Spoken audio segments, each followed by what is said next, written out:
पंजाब के वजीर कानून बजाय इसके कि वाक़े की तहकीकात मुकम्मल होने से पहले वो कुछ ना कहते, हू बहू वाक़े को जोड़ा जा रहा है दहशतगर्दी से, ताकि अवाम को बावर कराया जा सके, ताकि अपने पेटी बंद भाइयों को बचाया जा सके। जिन 16 बंदों ने इन 4 लोगों को कत्ल किया है, उनकी जो उनका जो चेहरा है वो फुटेज में देखा जा सकता है, लेकिन बदकिस्मती से कहा यह जा रहा है कि वो 16 अफराद नामालूम थे।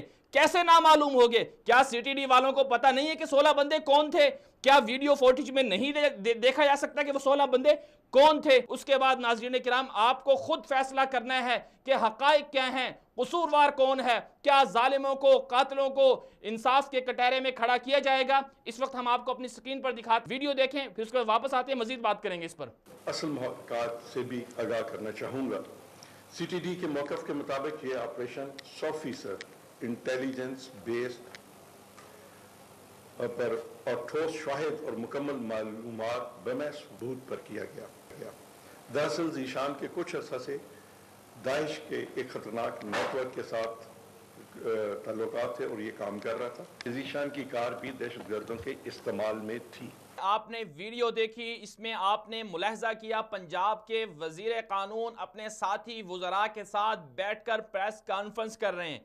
इस प्रेस कॉन्फ्रेंस में वो मौक़िफ़ बयान कर रहे हैं जो सीटीडी पुलिस के तरफ से जारी हुआ। ये वो मौक़िफ़ है जो सीटीडी के पेटी बंद भाइयों ने 16 जो बंदे बताए जाते हैं जिन्होंने 4 साहिवाल में मासूम लोगों को मारा, ये उन लोगों का मौक़िफ़ है। भला जिन कातिलों ने साहिवाल के अंदर लोगों को मारा, क्या उनका मौक़िफ़ दुरुस्त हो सकता है? आप एक तरफा मौक़िफ़ बयान कर रहे हैं, दूसरी तरफ से जो लवाहिकीन का मौक़िफ़ है उसे आप बयान नहीं कर रहे। यहां आप इस मामले को मुतनाज़ा बना रहे हैं। आपने इस वाक़े को जोड़ दिया दहशतगर्दी के साथ। रियासत मदीना के अंदर क्या ऐसा होता था तहकीकात से पहले शुकूक व शुबहात के जरिए वाक़े को मशकूक बना दिया जाए? फवाद चौधरी जो वफाकी हुकूमत के अंदर वज़ीर इत्तलात हैं, उन्होंने भी कल क्या बयान दिया, क्या स्टेटमेंट दी, क्या उनका मौक़िफ़ था, ये हम आपको इस वीडियो में दिखा रहे हैं। वज़ीर-ए-आज़म साहब ने भी तफसील मांगी थी और मेरी बात हुई है। अब से थोड़ी देर पहले जो सीटीडी है उसने एक अपनी जो रिप्लाई है वो दिया है।